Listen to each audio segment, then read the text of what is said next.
अस्सलामुअलैकुम नाजरीन कराम, नई वीडियो में आपको खुश आमदीद कहते हैं। बड़ी ख़बरें चल रही हैं, हेडलाइंस आ रही हैं कि सदर मुमलिकत बड़ा खड़ाक करने वाले हैं। इस पर मैं बाद में बात करूंगा। नाज़रीन कराम, इमरान खान का आज ज़मानत का केस रखा हुआ था। साइफ़र के मामले में जज साहब भी आज गलती से अदालत में आ गए थे, तो एक्सपेक्ट ये किया जा रहा था कि कुछ तो कार्रवाई होगी, लेकिन आज फिर अगली तारीख दे दी गई है। अब 14 सितंबर को दोबारा ये केस सुना जाएगा। मुख्तलिफ टेक्निकलिटीज़ को बुनियाद बनाकर ये हरकत की गई है। इसमें से इमरान खान की वकला की टीम के एक वकील का कहना है कि डॉक्यूमेंट जो होता है, जो फिल करके दिया जाता है, उसमें बताया जाता है कि ये बेल की कितने नंबर अपील आपने की है या पटिशन की हुई है। तो उसमें लिखा हुआ है कि कोई टेक्निकलिटी ढूंढी गई है इसी तरह की कि आपने ये चीज़ ठीक तरीके से नहीं लिखी हुई या गलत है या इस तरीके से है, और उसको कहा गया है कि दुरुस्त करें और 14 तारीख को वापस आएँ।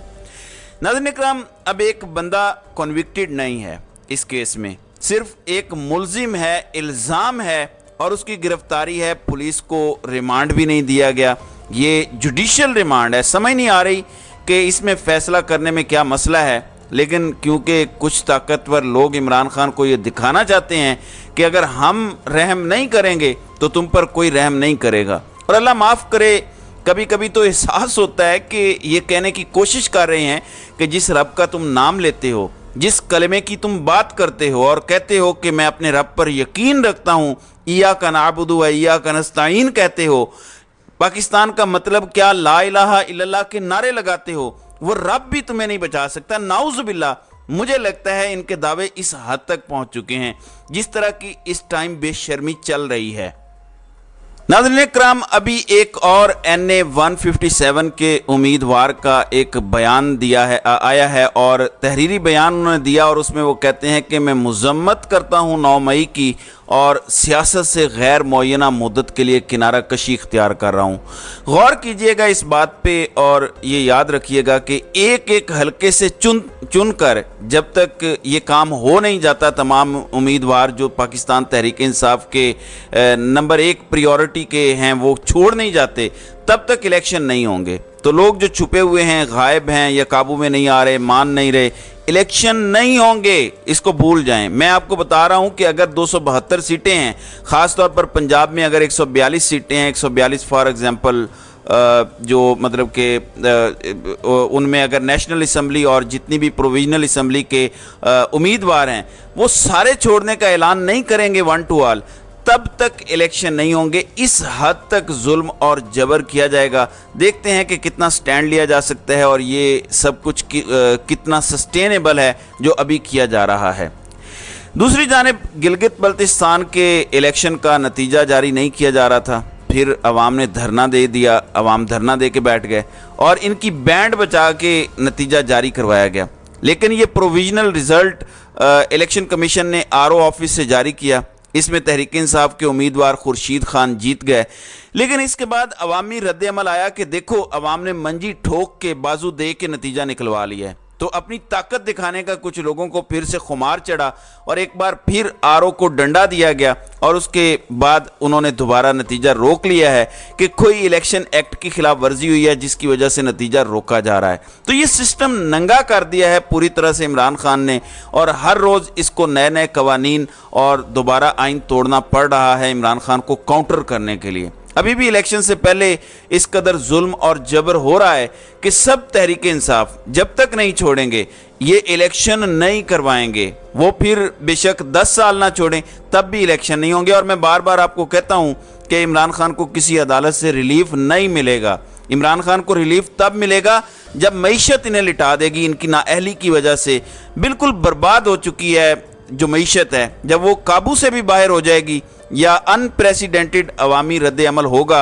इन दो चीज़ों के अलावा इमरान खान को किसी किस्म का रिलीफ मिलता कम अज़ कम मुझे नज़र नहीं आ रहा।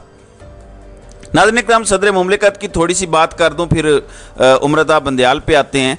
आज सदर मुमलिकत ने मज़ीद मुलाकातें की हैं, मज़ीद मुशावरत की है, वज़ीर कानून से भी मुशावरत की है। तो वो मुख्तलिफ़ वज़ीरों से मुशावरत कर चुके हैं, करते रहे हैं اور اب میڈیا پہ یہ خبریں چل رہی ہیں کہ صدر مملکت ہو سکتا ہے الیکشن کی تاریخ دے دیں، اور ایک بیانیہ بنایا جا رہا ہے کہ صدر مملکت حالات کو مزید خراب کریں گے اگر الیکشن کی تاریخ دیں گے، ملک میں مزید سیاسی عدم استحکام آئے گا اگر وہ تاریخ دیں گے۔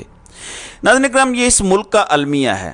اب چیک کریں کہ کہا جا رہا ہے کہ اس ملک میں اب ایک نیا آئین بن گیا اور اس کا نام ہے SIFC۔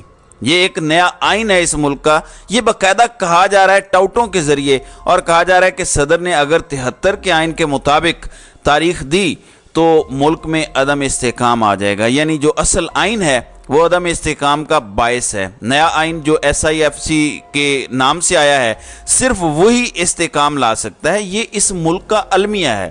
چلیں، سیاستدانوں کی سمجھ آتی ہے، طاقتوروں کی بھی سمجھ آتی ہے، صحافت کبھی اتنی نہیں گری تھی جتنا اب گر گئی ہے۔ 73 کے آئین کے ساتھ کھڑا ہونے کی بجائے طاقتوروں کے ساتھ یہ کھڑے ہو گئے ہیں۔ ہمارے ملک کے 90% سے زائد لوگ صرف چند یوٹیوبرز رہ گئے ہیں جو اب تک حق اور سچ کے ساتھ کھڑے ہیں، جو آئین کی بات کر رہے ہیں، جو قانون کی بات کر رہے ہیں، باقی سب لیٹ گئے ہیں۔ پورا میڈیا آپ کو یک زبان بولتا نظر آ رہا ہے کہ صدر صاحب تاریخ نہ دینا۔ یہ کب ہوتا تھا آپ مجھے بتائیں؟ صرف ظالم جابر بادشاہوں کے دربار میں اس طرح سے درباری یہ حرکتیں کرتے تھے جو اب ہو رہا ہے۔ یہ سسٹینیبل نہیں ہے، ملک ایسے نہیں چل سکتے۔ خوف کی فضا قائم کر کے ملک کو نہیں چلایا جا سکتا، چند لوگوں کی خواہشات کے اوپر ملک نہیں چلا کرتے۔ اس لیے جمہوریت کامیاب ہوئی ہے کہ وہاں پر زیادہ عوام کا انپٹ لیا جاتا ہے، عوام کی مرضی سے پالیسیز بنائی جاتی ہیں، جو عوام کے خلاف جاتا ہے وہ نیکسٹ الیکشن میں آؤٹ ہو جاتا ہے۔ وہ نظام کامیاب ہو گئے ہیں جہاں یہ چلا ہے۔ پاکستان اسی نظام کو بہتر کر سکتا ہے، امپروو کر سکتا ہے۔ اس میں امپروومنٹ کی بہت زیادہ گنجائش ہے، ہمیں اپنے معروضی حالات کے مطابق اس کو امپروو کرنا چاہیے۔ لیکن آئین میں جب تک ہم جو درج کر دیا ہے اس پر ملک نہیں چلائیں گے، کوئی مستقبل اس ملک کا نہیں ہے۔ ہاں، غلطیاں اس میں ہو سکتی ہیں۔ میں ہمیشہ سے کہتا ہوں کہ 73 کا آئین طاقتور کو بچاتا ہے، کمزور کی بجاتا ہے۔ پھر جس طرح سے مذہبی منافرت پیدا کرنے والی شکیں اس میں ڈالی گئی ہیں وہ ختم ہونی چاہیے۔ ہمیں اس میں بہتری کی کوشش ضرور کرنی چاہیے، لیکن ظاہر ہے ایک آئین کے تحت ہی سب نے چلنا ہے۔ ناظرین اکرام، عمرتا بندیال اب صرف 5 دن کے مہمان رہ گئے ہیں اس کرسی پر۔ اس شخص نے آتے ہی فروری 2022 میں پاکستان کے خلاف ہونے والی سب سے بڑی سازش میں سب سے بڑا کردار ادا کیا جو سامنے نظر آتا ہے، اور اس کے بعد 16-17 ماہ پاکستانیوں پر جو اندھا ظلم کیا گیا، یہ بندہ آنکھ، کان، ناک سب کچھ بند کر کے بیٹھا رہا، لٹرلی گونگا، بہرا اور اندھا ہو کے بیٹھا رہا۔ اس شخص کے لیے پاکستان کے 25 کروڑ لوگوں کے دل میں کیا عزت ہوگی؟ آپ خود سوچیں، جو ہوا اس کے بعد کوئی عزت رہ گئی ہے؟ لیکن مزے کی بات یہ ہے کہ منافرت کرنے کی جب پوری کوشش کی گئی منافقت کرنے کی جب پوری کوشش کی گئی کہ ادھر بھی کھیلوں ادھر بھی کھیلوں، دونوں سائیڈز پہ کھیل کے سب کو خوش رکھنے کی کوشش کروں، تو ناکامی یہ ہوئی کہ گالیاں دونوں سائیڈ سے پڑ رہی ہیں۔ اب اپنا قاضی آنے والا ہے، اور اپنا قاضی کم از کم منافقت نہیں کرے گا، وہ جس سائیڈ پہ کھڑا ہے کھل کے اس سائیڈ پہ کھیلے گا، کھل کے ظلم کا ساتھ دے گا، کھل کے آئین شکنی کا ساتھ دے گا۔ لیکن میں یہاں ایک آپ کی توجہ دلانا چاہتا ہوں قاضی صاحب اور ان کے دوستوں کو کہ قاضی صاحب، پاکستان کی 76 سال کی تاریخ میں ایسا پہلا چیف جسٹس آنے جا رہا ہے جس کو اللہ تعالیٰ نے ایک ایسا سنہری موقع دیا ہے کہ اگر وہ چاہے وہ یہ راستہ چنے تو وہ قوم کا ہیرو بن سکتا ہے، قوم کو اس جبر سے نجات دلانے والا نجات دہندہ بن سکتا ہے۔ پاکستانی قوم کا عدلیہ پر جو اعتبار ختم ہوا ہے وہ بحال کرنے کا باعث بن سکتا ہے، عدلیہ کی عزت بحالی کا استعارہ بن سکتا ہے، طاقتور کے سامنے سٹینڈ لینے والا، ڈٹ جانے والا ایک ایسا کردار بن کے سامنے آ سکتا ہے جو پاکستان کے 76 سالوں میں پہلے کبھی کسی نے نہ کیا ہو اور نہ کوئی ایسا کردار سامنے آیا ہو۔ لیکن قرائن یہ بتاتے ہیں کہ بدلے کی آگ اس ساری اپرچونٹی کو پیچھے پھینک دے گی اور بدلہ غالب آئے گا۔ آپ دیکھیں گے کہ آنے والا قاضی ظلم اور جبر میں بے پناہ اضافہ کرے گا، اسی طرح آنکھیں بند کر کے بیٹھے گا، بلکہ مزید سہولت کاری کرے گا۔ میری اللہ تعالیٰ سے دعا ہے کہ جو میں نے یہ بات کی ہے یہ غلط ثابت ہو اور قاضی جو ہے وہ قوم کا ہیرو بننے کے لیے تمام تر اقدامات کرے۔ تو ناظرین اکرام، آپ کی اس ویڈیو کے حوالے سے کیا رائے ہے؟ آپ اپنی رائے کا اظہار کامنٹ سیکشن میں ضرور کیجیے گا۔